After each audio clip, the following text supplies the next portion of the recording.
Hello बच्चों, कैसे हैं आप? उम्मीद करता हूँ कि आप लोग बहुत अच्छे होंगे। तो बच्चों, आज हम क्या पढ़ने वाले हैं? आज हम पढ़ने वाले हैं त्रैमासिक मूल्यांकन 2025-26 जो कि कक्षा 8वीं गणित के लिए होने वाली है। तो बच्चों, बिना समय गंवाए हम अपने प्रश्नों को हल करते हैं। तो चलिए बच्चों, आपका पहला प्रश्न देखिए। पहला प्रश्न क्या कहता है? पहला प्रश्न कहता है कि सम संख्या का पूर्ण वर्ग होता है। अब सम संख्या क्या होती है बच्चों? 2, 4, 6, 8। तो चलिए दो सम संख्या ले लेते हैं। तो सम संख्या का पूर्ण वर्ग, तो इसका पूर्ण वर्ग क्या होगा? जैसे इसका वर्ग करेंगे तो इसको दो बार लिखेंगे, तो 2 गुना 2, तो 2 दूनी कितना हो जाएगा? 4। तो बच्चों, सम संख्या हो गया, तो हमारा आंसर होगा सम। प्रश्न 2 क्या कह रहा है? -1 की घात 7 का सरलतम रूप है। ये चीज हमेशा ध्यान रखना, अगर कोई भी संख्या के अगर आगे माइनस लगा हो और इसकी घात विषम संख्या हो तो आंसर हमारा किस में आएगा? हमारा किस में आएगा? ये चीज याद रखना, -1। आंसर हमारा माइनस में ही आएगा। ठीक है बच्चों। और अगर 1 का गुना 7 बार करेंगे तो 1 एकम 1, 1 एकम 1, अगर 7 बार करेंगे तो इतना ही आएगा। ठीक है, तो ये चीज याद रखना, ये आपका करेक्ट आंसर हो जाएगा। तो देखिए ऑप्शन नंबर -1। ठीक है, एक रेखा मैंने ये खींच दिया और ये एक रेखा मैंने ये खींच दिया। इनके बीच की दूरी हमेशा कैसी होती है? समान होती है। ये चीज आप ध्यान रखेंगे तो आपका उत्तर होगा समान। ठीक है, प्रश्न 4 में आइए। तो प्रश्न 4 क्या कहता है? वृत्त में लघु वृत्त खंड का कोण 110 अंश है, संगत दीर्घ वृत्त खंड पर कोण होगा। तो बच्चों, आप इसमें क्या करेंगे? तो सबसे पहले देखिए, आपको 110 दिया हुआ है, तो आप क्या करेंगे? देखिए 180 में से 110 को माइनस कर देंगे तो आपका आंसर आ जाएगा। तो कर दीजिए, 0 का 0, 8 में से 1 गया, बचेगा 7, और इसका 0 में से 0 गया 0, तो आपका आंसर 70 होगा। देखिए, तो ऑप्शन नंबर 2 में आपको 70 अंश लिखा है, आपका करेक्ट आंसर होगा। प्रश्न 5, प्रथम 5 प्राकृत संख्याओं का समांतर माध्य ज्ञात कीजिए। तो बच्चों, प्रथम 5 प्राकृत संख्या हमको ज्ञात करना है, तो करिए। सबसे पहले हो जाएगा आपका 1, है ना, फिर 2, 3, 4 और ये 5। हमने प्रथम 5 प्राकृत संख्या ज्ञात कर लिए हैं, और इनका माध्य ज्ञात करने के लिए हम जितनी संख्या हुई उतना गिन के लिखेंगे। तो 1, 2, 3, 4, 5, 5 संख्या हमने ज्ञात कर लिए, तो जोड़ दीजिए। 1 और 2 3, 3 और 3 6, 6 और 4 10, 10 और 5 15, तो क्या आएगा? 15 आएगा, है ना। और 15 में बटे लिखा है, बटे में क्या लिखा है? 5 लिखा है। जब इसका भाग करेंगे 5 एकम 5 और 5 दिया 15, तो जो 3 आएगा वही आपका करेक्ट आंसर होगा। तो बच्चों देखिए, ऑप्शन नंबर सी में, आपको ऑप्शन नंबर सी में 3 लिखा है, तो ये आपका करेक्ट आंसर होगा। प्रश्न 6 में क्या कह रहा है? निम्न में से 3 से कौन विभाजित नहीं होगी? तो बच्चों, आपको सबसे पहले 3 का नियम समझना है। ठीक है, ऑप्शन से हल कर लीजिए। देखिए 42 है, ठीक है, 42 को आप देखो 3 से विभाज्य कौन सी संख्या होगी? तो ये 42 लिखा है। ठीक है, 42 में इसको जोड़ दीजिए, 42 को, है ना, और 3 से भाग दे देना, तो जोड़ दीजिए।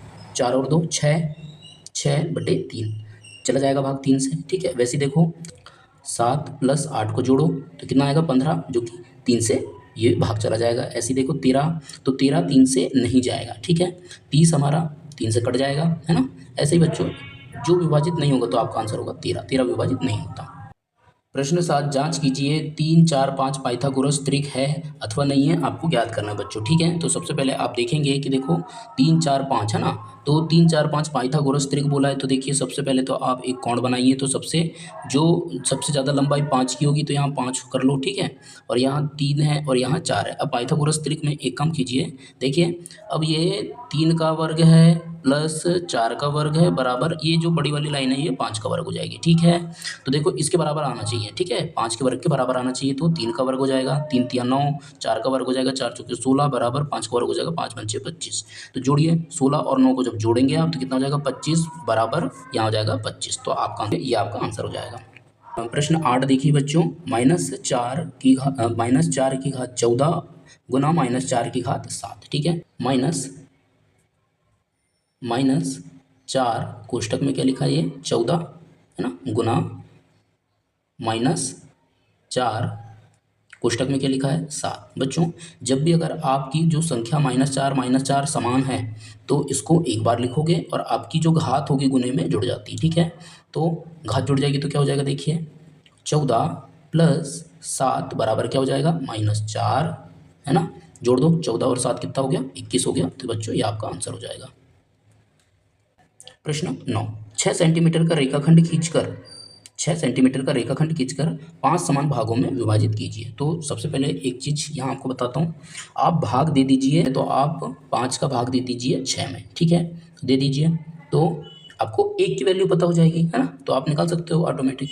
तो 5 एकम 5, कितना बचा, 1 नहीं जाता, दशमलव करे और यहाँ 0, तो 5 दूनी 10, ठीक है। आपको 5 भाग बताना है, 5 समान भाग बताना है, तो सबसे पहला भाग तो आपका ये हो जाएगा 1.2, ये पहला वाला हो गया, है ना। दूसरा वाला क्या हो जाएगा, दूसरा वाला क्या हो जाएगा, गुना कर दीजिए, 12 दूनी 24 होता है, तो 2.4। फिर तीसरा क्या हो जाएगा, 12 तिया 36, तो 3.4। फिर चौथा वाला क्या हो जाएगा, 12 चौके 48, तो 8.4, है ना, 12 पंचे 60, तो 6.0। तो ये आपके 1 2 3 4 5 ये आपके भाग हो गए बच्चों, ये आपके उत्तर होंगे। प्रश्न 10 क्या कह रहा है, प्रश्न 10, एक कार 3 घंटे में 600 किलोमीटर की दूरी तय करती है, 3 घंटे में 600 किलोमीटर दूरी तय करती है, तो 7 घंटे में कितनी दूरी तय करेगी। तो बच्चों सबसे पहले आप 3 घंटे में 600 किलोमीटर दूरी तय करती है, तो 1 घंटे में ले लो, है ना। तो 1 घंटे में बताने के लिए इसको 600 में कितने का भाग कर दोगे आप, 3 का भाग करो, तो 3 एकम 3, 3 दूनी 6 और ये 2 जीरो कट जाएंगे, तो आपका आंसर कितना जाएगा, मतलब 1 घंटे में कितनी दूरी तय करता है वो, 1 घंटे में कर देता है 200 किलोमीटर, है ना, 200 किलोमीटर कर देता है, तो 7 घंटे में कितना करेगा। तो एक काम कर दीजिए बच्चों, 200 में आप 7 का गुना कर दीजिए, आपका आंसर आ जाएगा। तो 7 दूनी 14, तो 1400 किलोमीटर वह 7 घंटे में तय करता है। प्रश्न 11 देखिए, -125 a की घात 8, b की घात 5 और c की घात 3 में -5a की घात 3, b की घात 2, c का भाग दीजिए। तो बच्चों चलिए भाग देते हैं, -125 ए की घात 8, ए की घात 8 और बी की घात 5 और सी की घात 3, इसमें भाग दीजिए बच्चों किसका, -5 ए की घात 3, बी की घात 2 और सी, इसका भाग दे दीजिए। तो काट देते हैं, चलिए काट दीजिए। सबसे पहले माइनस से माइनस कट जाएगा, ठीक है, तो काट दो, 5 एकम 5, ठीक है, और ये कट जाएगा 125, ये 25 बार में कट गया, कट गया। इसके बाद में देखिए A3, ये A3 को काट दो, A8 से तो कितना बचेगा यहाँ, ये A3 को काट दो, है ना, A3 में से A8 में से A3 क्या कितना बचेगा, कितना बचेगा, A5 बचेगा, मतलब A5 बचेगा, है ना, और ये 2 को काट दो, ये 5 से कितना बचा, यहाँ 3 बचा, ठीक है, 3 बचा। और अब ये C को काट दो, 1 C है, यहाँ काटोगे तो 2 C बचेगा, ठीक है। तो आपका आंसर क्या आएगा, देखिए अब 25 बचा है ये, तो 25, है ना। फिर इसके बाद ये A और ये कितना बचा है, 5 बचा है, तो A 5, और फिर क्या बचा है, B 3 बचा है, तो B की घात हो जाएगी 3, और फिर क्या बचा है, C की घात हो जाएगी 2। तो बच्चों ये आपका उत्तर हो जाएगा। प्रश्न 12, प्रथम 10 विषम संख्याओं का समांतर माध्य ज्ञात कीजिए। बच्चों हमने पिछले क्वेश्चन में भी समांतर माध्य ज्ञात किया था, अब 10 विषम संख्या का बोल रहा है, तो 10 विषम संख्या ले लो, संख्या हो गई, हो गई। अब देखिए बच्चों, हमने माध्य ज्ञात करने के लिए कितने बार कितनी संख्या लिखे हैं, 10 संख्या लिखे हैं, तो 10 से भाग कर देंगे बच्चों। अब इन्हीं सभी संख्याओं को जोड़ने के बाद 1 3 5 7 9 11 13 15 17 19, इनको जोड़ने पर कितना आएगा बच्चों, 100 आएगा, ठीक है, आप जोड़िएगा, और बट्टे में कितना है, 10 है, ठीक है। और जब 10 का भाग दोगे 100 में, तो क्या होगा, 1 जीरो से 1 जीरो कट जाएगा, तो आपका उत्तर आएगा बच्चों 10। तो ये आपका आंसर हो जाएगा। भाग दीजिए 2x की घात 4 माइनस 6x इसकी घात 3 प्लस 4x इसकी घात 2 को भाग देना है 2x इसकी घात 2 से। तो चलिए बच्चों भाग देते हैं। सबसे पहले क्वेश्चन उतारिए, तो 2x इसकी घात 4 माइनस 6x इसकी घात 3 प्लस 4x इसकी घात 2 को किससे भाग देना है, 2x वर्ग से, ठीक है। तो दीजिए, यहाँ भी 2x वर्ग से भाग दीजिए, है ना, भाग दीजिए 2x वर्ग से, ठीक है, यहाँ भी दीजिए 2x वर्ग से भाग दे दो, ठीक है। तो देखो सबसे पहले तो ये 2 से 2 कट जाएगा, ठीक है। अब देखो और 2 है यहाँ और यहाँ 4 है, तो यहाँ कितना बचेगा? 2 बचेगा, ठीक है। यहाँ कितना बचेगा? 2 बचेगा, 2x बचेंगे। अब देखिए 2 एकम 2 और ये 2 तिया 6, ठीक है। और देखो यहाँ 3x है और यहाँ 2x है, तो बच्चों यहाँ 1x बचेगा, ठीक है। यहाँ कितना बचेगा? 1x बचेगा। और देखो फिर यहाँ क्या है? 2 दूनी 4, काट दो। अब बच्चों ये x वर्ग से ये वाला x वर्ग कट जाएगा, तो हमारे पास क्या क्या बचा है देखिए। सबसे पहले तो x की घात 2 बचा है ना, ये x की घात ये 2 बचा है। इसके बाद माइनस का माइनस लगाओ, है ये x बचा है ना, और प्लस प्लस का प्लस लगा दिए। अब यहाँ क्या बचेगा? सिर्फ 2 बचेगा। तो बच्चों ये आपका आंसर हो गया। प्रश्न 14, निम्न आंकड़ों का माध्यिका ज्ञात कीजिए। बच्चों माध्यिका ज्ञात करने का बहुत अच्छा सूत्र है, जिसने भी 8वीं, सभी लोगों ने 8वीं पढ़ा है और गणित के बहुत अच्छे प्रश्नों को आपने हल किए होंगे। तो बच्चों आप माध्यिका मुझे ज्ञात करके बताएंगे और कमेंट में आप मुझे बताएंगे कि उत्तर कितना आ रहा है। तो बच्चों प्रश्न 15 में आते हैं, चलिए। एक ताश की गड्डी में 52 पत्तियाँ होती हैं, तो इक्का आने की आपको प्रायिकता ज्ञात करना है। तो इक्का कितने होते हैं एक ताश की गड्डी में? 4 होते हैं, और टोटल ताश में पत्तियाँ कितनी होती है? 52 होती है ना। तो भाग करेंगे बच्चों, तो 4 एकम 4 और ये 13 बार में कटेगा, तो आपका उत्तर होगा 1/13। ये आपका आंसर हो जाएगा।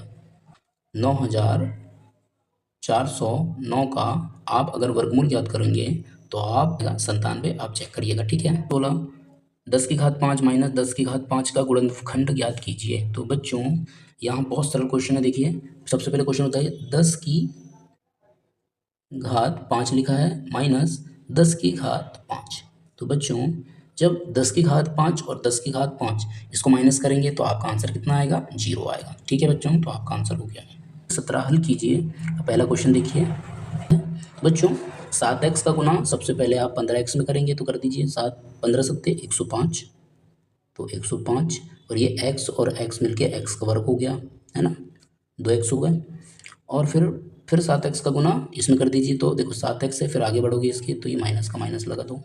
7 का गुना करो, 7x का गुना करोगे अब 2 में, तो 14x होगा, है ना बच्चों। अब इसका हल कर दिए। अब -6 को करो, तो -6 का गुना आप इसमें करोगे तो 15 6 90 होता है, मगर ये माइनस का 90 होगा, 90x होगा, ठीक है। अब -6 का गुना आप -2 में करो, तो माइनस माइनस ये वाला माइनस और ये वाला माइनस, माइनस माइनस प्लस होंगे, और 6 दूनी 12।